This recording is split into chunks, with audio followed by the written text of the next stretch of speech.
Thank you for tuning in to another edition of the Business of Fun podcast. I'm your host, Dave Wakeman. This episode is brought to you by my good friends at Booking Protect, the global leaders in refund protection. Any listing, any sector, anywhere, Booking Protect has you covered with the world's most comprehensive refund protection product. To find out how you and your organization can partner with Booking Protect to deliver a better buying experience, more customization in their purchases, and how you can create new revenue stream for your organization, visit them at www.bookingprotect.com. Once again, that's www.bookingprotect.com, the global leaders in refund protection. Now, my guest today is Cath Healy from Booking Protect. So I'll shorten the ad at the front because we got into a big conversation today about refund protection, about value in the ticket system. We talked about a lot of stuff. I thought it was interesting because Booking Protect has had a really great year and a half over the last 18 months or so. Seen some tremendous growth, opened up a bunch of new opportunities around the world. There's keep improving the technology, deliver this globally recognized, award-winning customer service product that's delivered in a unique way digitally. It's awesome, and so I wanted to have Cath on to talk about a bunch of stuff, right? There's some case studies that we wanted to highlight about how people are using the product. We talked about how using refund protection and partnering with Booking Protect can give you the opportunity to grow your sales. We talked about, we had some jokes, right? We talked about how British people like to queue in line, and Cath pushed back on it. I forgot to do it in the podcast, but I mean, she at least put back her groceries. I would never have.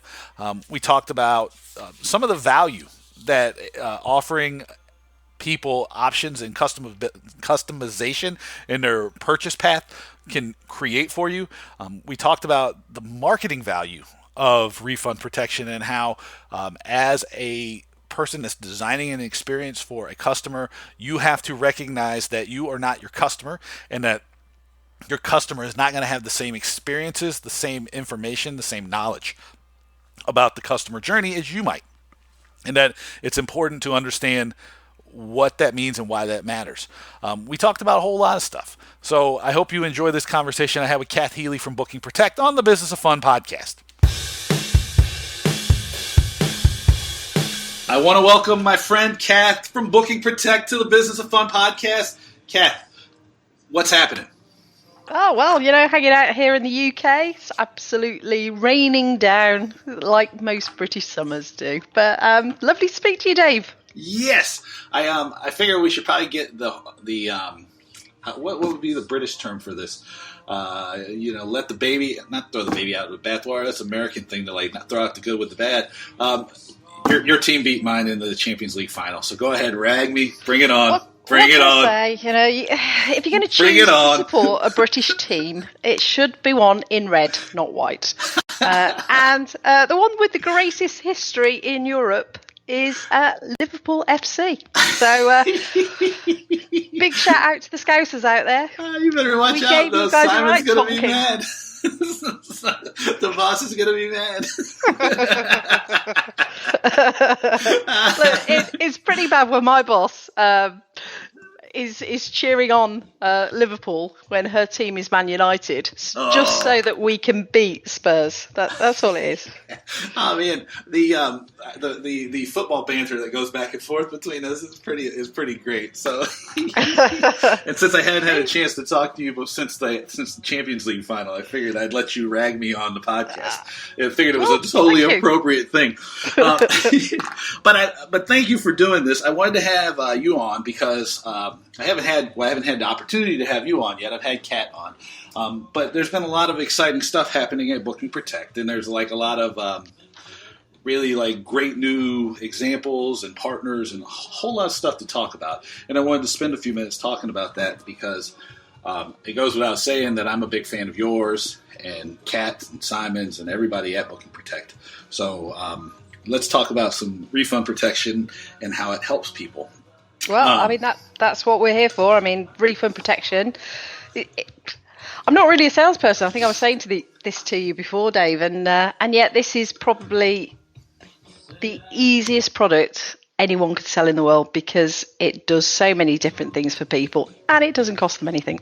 Right. Well, I like it, and and at the danger of starting out with like a sales pitch, which is like, it's my podcast, so we can do this. Is the greatest thing that I tell people about it is that it's free money, right? And we were laughing about that because I had the ad campaign idea one time to be like, let's just send out a direct mail letter, and whatever the form letter says doesn't really matter, because all it is has a big headline that says free money with a dollar bill stapled to it.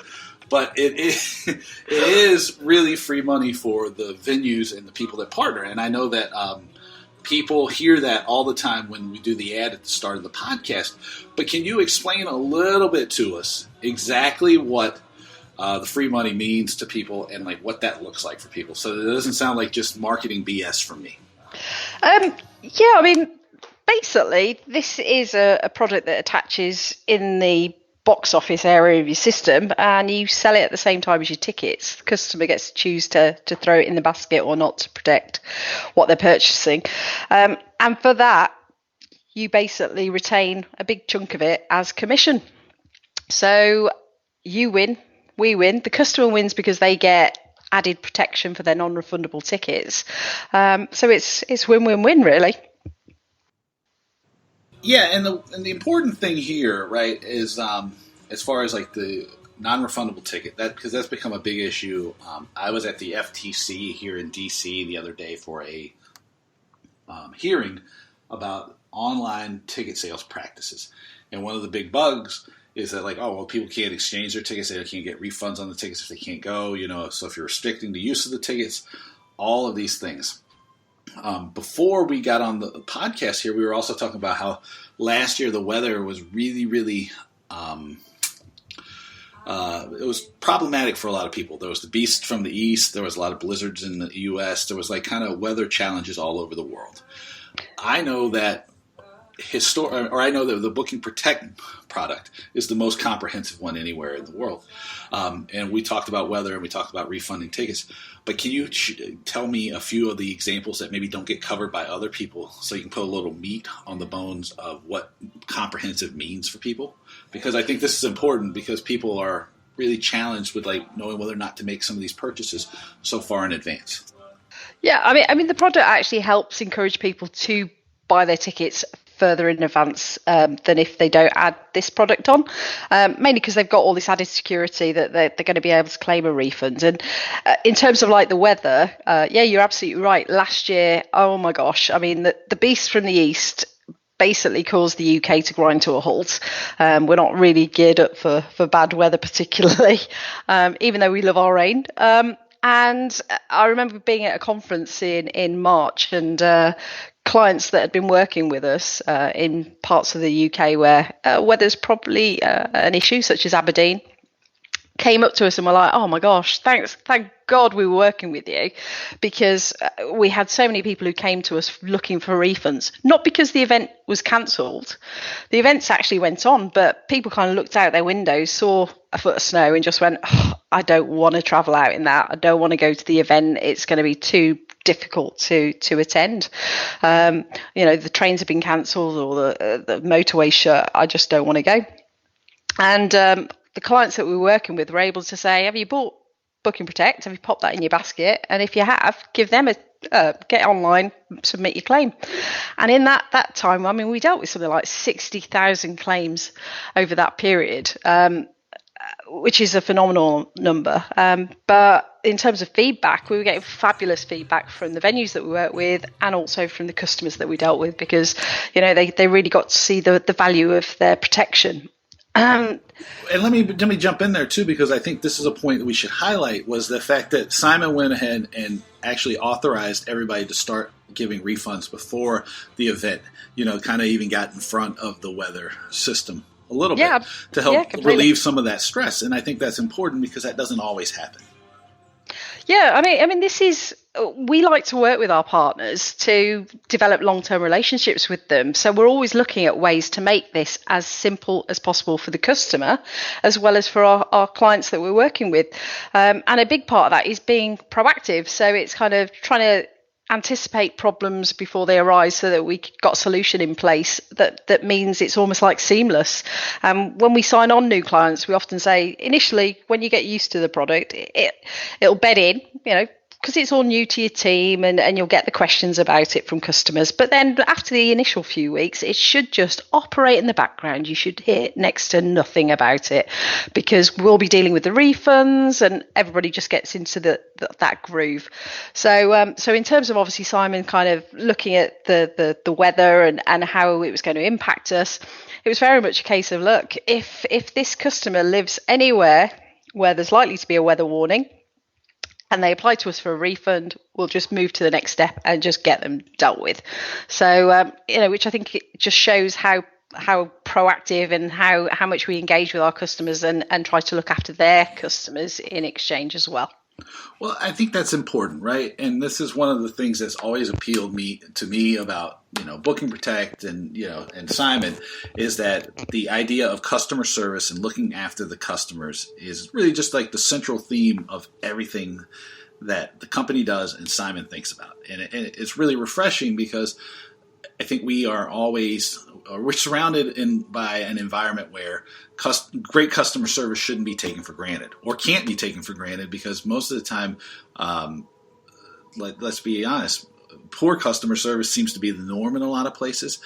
Can you give me a couple of examples, though, of other ways that you have looked after the customers, or how that the system is designed or the process is designed to help customers?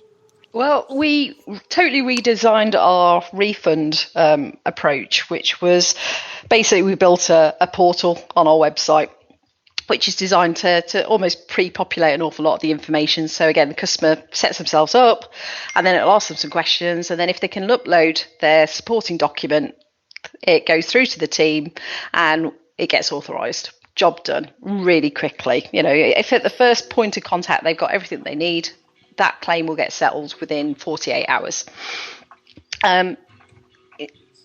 The other thing is, you're absolutely right that often people sort of profess to have fantastic customer service, and then the reality is something different. So we also use Trustpilot to ask every customer that's had a refund claim to put feedback on there, whether it's good, bad, or indifferent. And if anyone goes onto the Booking Protect Trustpilot site, you're not going to see everything being hunky-dory. There will be the odd one where people have kind of put something slightly more negative, but that we only see that as an opportunity to do further learning, to further improve our product. So we actually actively encourage that.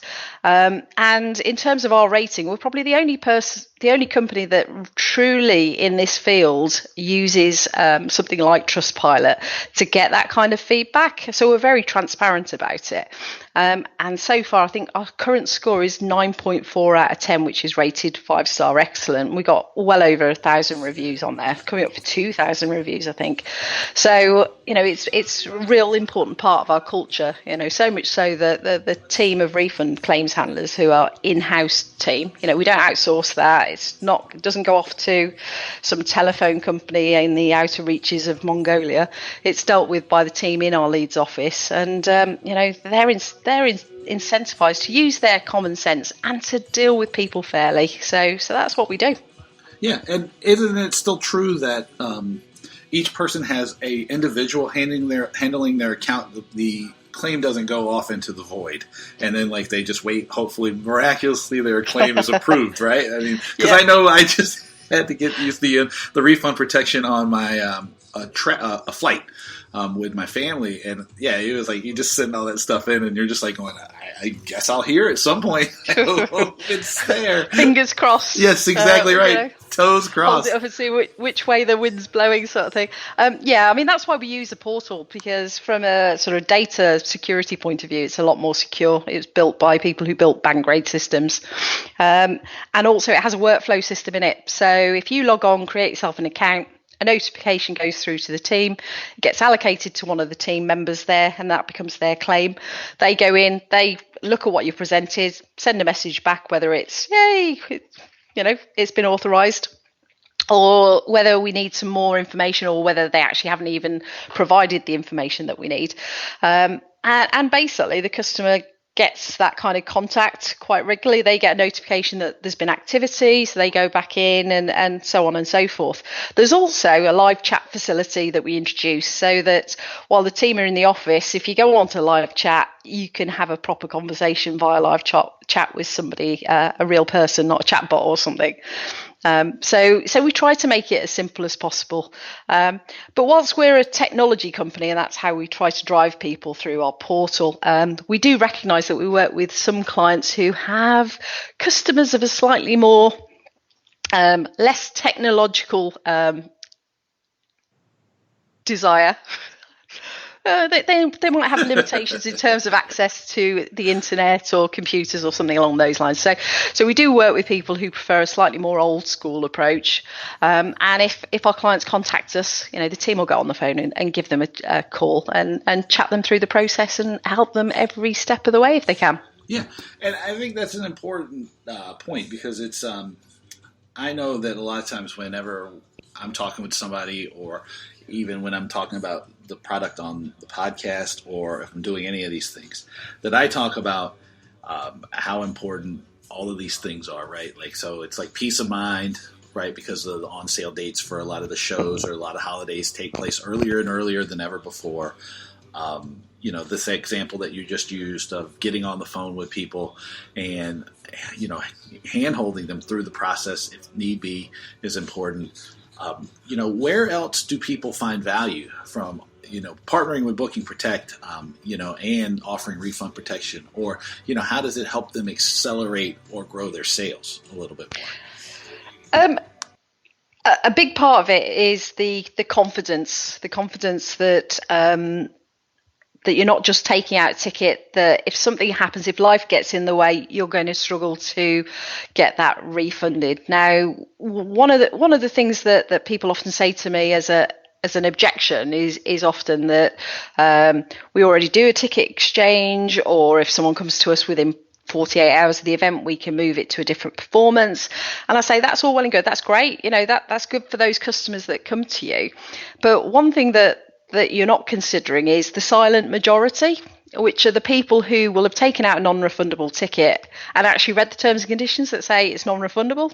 So then when something happens, they go, oh, I've got a non-refundable ticket. Oh, well, c'est la vie. That's life. I'll just miss the event and lose my money. Right. And that's important because I would say that's probably, like you said, the silent majority. But if they just think that, right, how likely are they to not buy a ticket in the future is the question I would turn around and ask as well. Because I'm sure that you might even have numbers to back this up. But I would say that the likelihood of them not purchasing in the future goes up exponentially. Absolutely, I haven't got the data to support that, but that would be if I was in that situation, and generally that's how we kind of gauge it, isn't it? What would you do in this scenario? I'd probably be a bit more like, oh, this is somewhere where they're not that flexible and they're not prepared to accommodate me, and do I really want to give my custom to that? I mean, an example of that was last night. I was in a supermarket about half an hour before it closed, went to buy a few things, massive queue, one member of staff, everybody else was trying to shut the place down. I was just like, what am I doing? Stood in this stupid queue. So as much as you think British people like to queue, I'll queue for a little bit, but not that long. So I literally walked away from the checkout and threw all the stuff back on the shelves and walked out. I was like, huh. But if I'm just your average person, then I would equally be frustrated by not being able to exchange a ticket if the circumstances arose. And unfortunately, I would also be one of the silent majority. I'd probably walk away and then think twice in terms of purchasing from them in the future. So by giving people this flexibility, you're giving the option to everyone who buys a ticket, because the offer is made to everyone. It's not cherry picked, it's not pick and choose or target a certain market. It's literally offer it to anyone that's buying a ticket from you. Right. Would you like to protect your booking? Yes or no? It allows the customization, which is, I think, important because people want to feel like they have more control in how their experience is going to be, which I think is very important. Yeah, I mean, people say, "Oh, I'm a bit concerned about another charge being levied to the customer," and I say, "Well, this isn't actually a charge because the customer gets to choose whether they want it or not. Whereas a standard booking fee is a charge. You don't get a choice. It's made for you. So this is where the choice remains firmly with the customer. And some people are more risk averse than others. So another example that you could compare it to is someone who puts on all the additional insurances when you hire a car. Right. So I don't know. Do you stick them all on, Dave? Or are you someone who kind of goes, I'll put on the legal requirement? I use the American Express Platinum card, so it's included with the American Express Platinum card. So I'm a terrible example of this. or I'm a great advertisement for the American Express Platinum card. Use the American Express card because you can don't need all that crappy insurance that comes along with your rental car. Wow, that's an idea. I think American Express will be sending you a little check in the post for that, Dave. Oh man, we have a long-running relationship, me and American Express. But it's that choice, isn't it? You go to the rental place and it says it's, I don't know, $50 to hire the car for the day, plus another $50 in additional charges to protect you just in case. And that's exactly what this product is. Me, when I hire a rental car, I think, oh, how often do I crash my own car? And normally, I would say not very often, except obviously I got a new company car and then crashed it within 3 days. So maybe moving forward, I need to be that person that sticks the additional insurance on. So, but, we all have this different approach to risk, but it's nice to have that opportunity to make that choice, and that's all it is really. You're giving your customers the opportunity to make that choice if they want to, and if they choose they don't want to, fine. It's totally cool. Yeah. It's not a heavy sell. It's just literally, do you want it or do you not want it? Choice is yours. Yeah. Well, the thing you bring up, and I don't want to, I don't want it to blow past here, is that you talked about the example of the silent majority and how people in the box office or on the venue side often think like, well, people know we'll exchange it, or they think they know like that we have this 48-hour policy, or we have all these ideas, right? But the ticket says that it's non-refundable, non-returnable, all those warnings and stuff.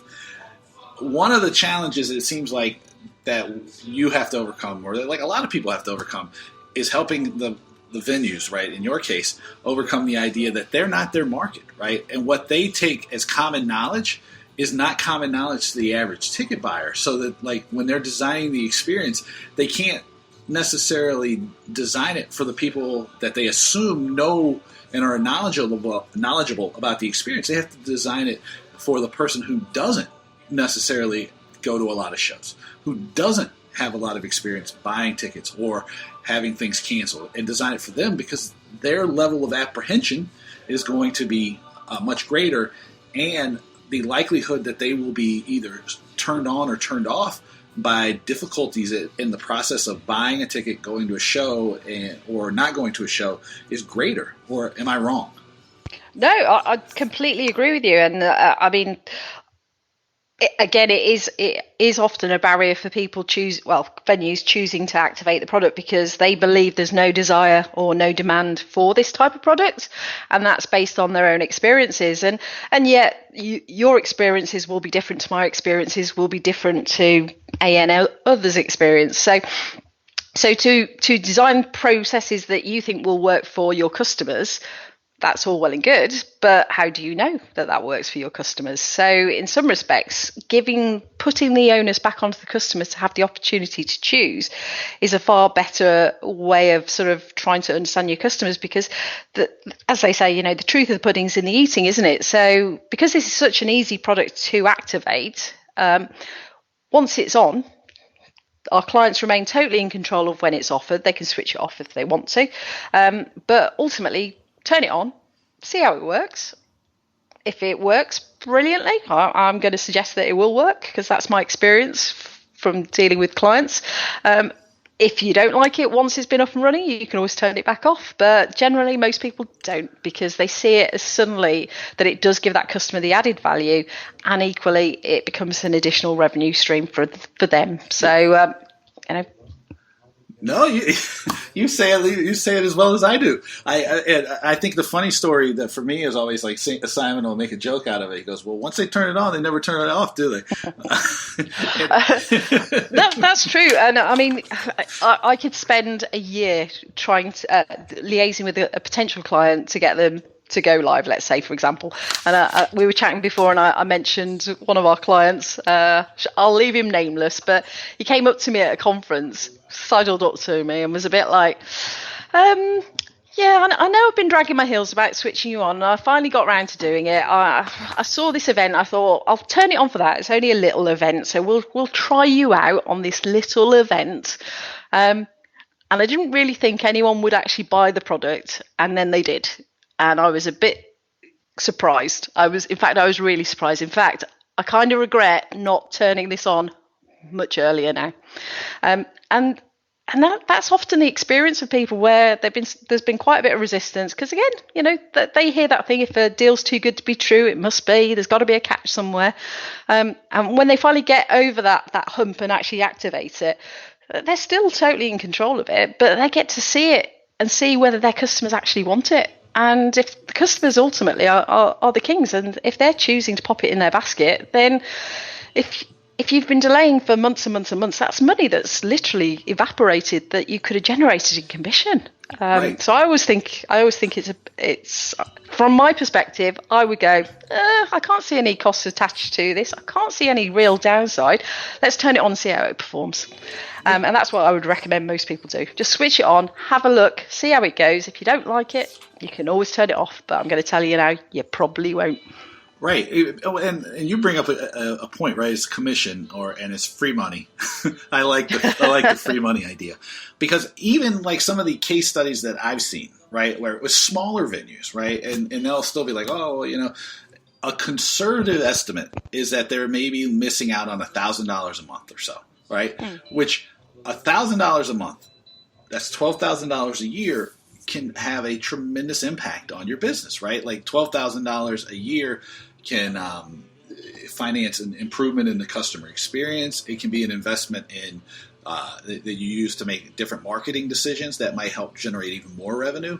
I mean, it's like a really, really smart thing to offer, right? Because if you just realize, hey, look, this is free money, and I'm going to dedicate it to experimentation or innovation in the customer experience, it could create exponential return, right? Like just from like this one simple decision.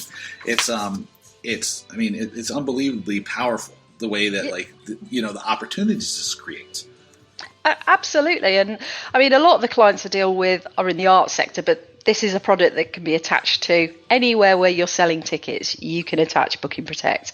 But my experience of the art sector is obviously that's an area that's always massively underfunded, is always seeing huge cuts in funding, is always struggling to drive additional spend.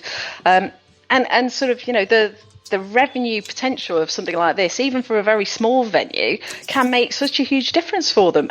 And the best part is it doesn't cost anything to invest in it. It's not like you've had to spend $50,000 to get $100,000 back. You've spent $0 to get potentially however much it is that you end up getting over the course of the year, whether that's $12,000 or $120,000, depending on the type of venue you are. Yeah. And one thing I don't want to get, I want to make sure we highlight, because you brought up the fact that it doesn't cost anything, right? And I know that because, I've known you guys for years now. But it doesn't cost people anything to set up the product, right? And there's no charge involved for them. I want. How can we help them see that this is like not too good to be true? Because I know that like for everybody, I'm like really cautious about stuff in this regard. How can you help everybody understand that this is legit, right? I know that there is a unless it's changed, like right, there is a setup fee that's that's charged, but you don't bill that people for that. That comes out of their first couple months' commission. Is that right? It all depends. I mean, we are integrated with a lot of ticketing platforms out there, some of the big ones, and the work's already been done. So for those clients, if they're on certain ticketing platforms, whether it's Audience View, Testora, Ticket Source, all these other options, then it's a pretty straightforward switch on, and all the development work's been done at the front end. But even if they're not on those platforms and they're on a platform where we possibly don't have an integration, there's always a way that you can get Booking Protect into it. And actually, if the platform then decides that they want to explore it to be able to offer it across all their clients, then that's something that we're happy to liaise and link in with. So I would always say in the first instance, if you want to know how we do, come and ask us and we'll refer you to some of our clients, because a lot of our clients are so vocal. You and I were talking about Jim at Ticket King, a sort of Mervish group in Canada, who he is effusive in his praise. Yes. He even did a video, didn't he? He did a video, a case study. I've quoted him all over the place. He couldn't speak more highly of the product. And he was very skeptical, I think, at the start. And rightly so. You know, we're a business that's been in business sort of 5-6 years now, so we're still pretty young. But again, we've got some brilliant clients out there, and they'll always be quite happy to give you the lowdown. And my favorite's the Grand Ole Opry, if I can say them on just because when I was a kid, I loved the Grand Ole Opry on TV, so I always am excited about that one. Well, I keep saying to my boss, Kat, when are we going out to Nashville? Because, you know, we should do a client visit to see the guys over at the Grand Ole Opry, you know, Crystal and her team. Because, again, I've seen it, and there's that TV program, Nashville, and my parents liked a bit of country music. So to me, it's like a real big ticket place that we work with. But equally, we work with small theatres. We work with large ones. You know, you got the Jefferson Live crew out in California.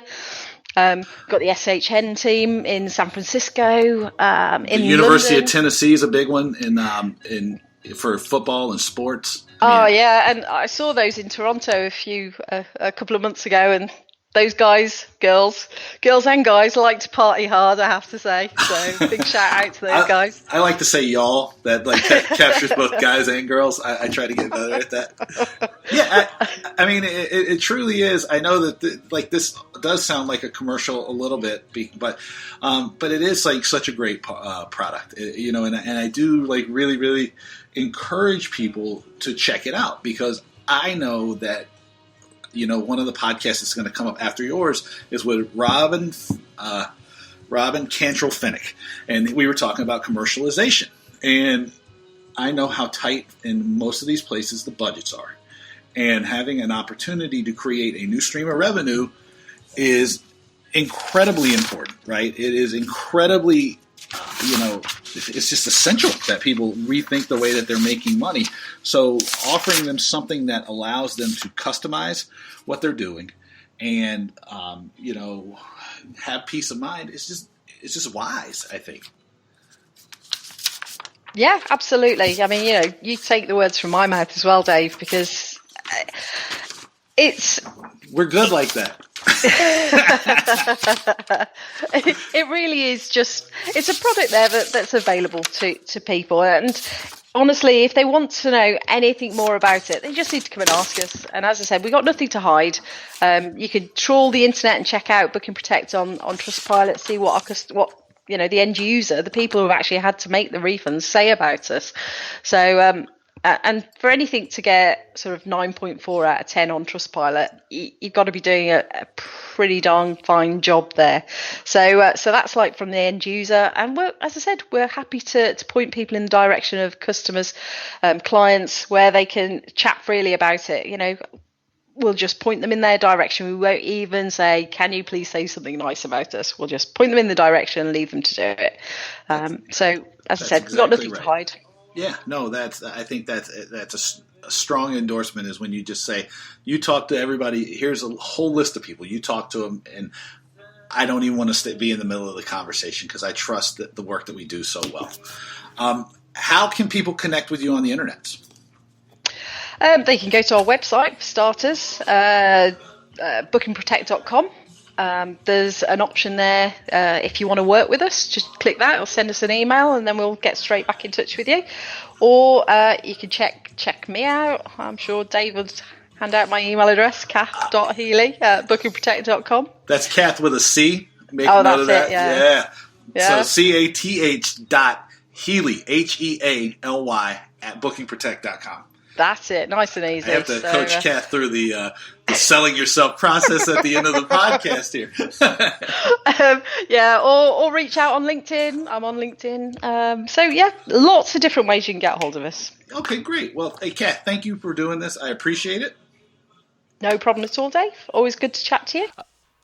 I want to thank my friend Cath Healy for taking the time to talk to me on the Business of Fun podcast. Like I mentioned, you can find her by visiting www.bookingprotect.com. You can email her. It's cath.healy at bookingprotect.com. That's Cath, C-A-T-H Healy, Healy at bookingprotect.com. As always, you can find me on my website. That's www.davewakeman.com. You'll find my blog. I'm going to put a calendar up there because I'm going all over the world in the second half of the year with all kinds of exciting things. And I'm going to put a calendar up on the website in the next few days where you'll be able to keep track of what I'm up to. You can find my blog. I update that thing almost every day, if not every day, with some short, some longer blogs that are actionable, insightful, focused on how you can generate more revenue, how you can grow your business, whether or not you're in sports or the arts or concerts or professional services. I'm equal opportunity when it comes to making money. You can also follow me on Twitter. I'm at David Wakeman. My continued plea to, if you know the person who has the at Dave Wakeman Twitter handle, get it for me. I really want it. Connect with me on LinkedIn, right? You can find me on all those social platforms. If you like what I'm doing with the podcast, if you've enjoyed any of these episodes, I'd love it if you'd share it with a colleague. Just one.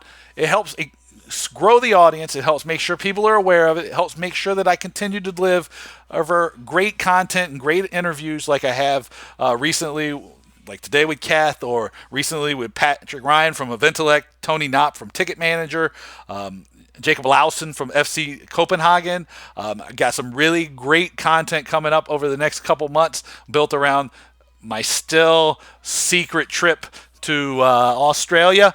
I don't want to say any more about that because, it's still a secret, right? I'm going to Australia. Don't tell anybody, though. But please share the podcast. Please let people know. If you are inclined, I'd love it if you'd subscribe. We're on most of, or if not all, of the big podcasting platforms now. Also, if you're so inclined, leave a review. All these things help make sure that people discover the podcast, make sure that I continue to deliver great content, and let me know what I'm doing right or wrong. In that vein, please send me your emails, dave@davewakeman.com, and we will make sure I'll take into consideration any guests that you might want to hear from, any suggestions, if I stumble on my words too much or any of that stuff. Let me know what you think. I always want to hear your ideas, your comments, your questions, your thoughts. It's great feedback for me. And until I talk to you again, I want to thank Booking Protect for being my partner in this thing. Find them at www.bookingprotect.com. They, like we talked about on the podcast with Cath, it's customization for your customers. It's a better buying experience. It gives people peace of mind. It is a value add to your customers, and maybe most importantly for you, it can be a new stream of revenue that can give you the opportunity to fund some new projects, enhance your customer experience, or use in any way you might imagine, right? So check them out, www.bookingprotect.com. And until I see you again, take it easy and thanks for listening.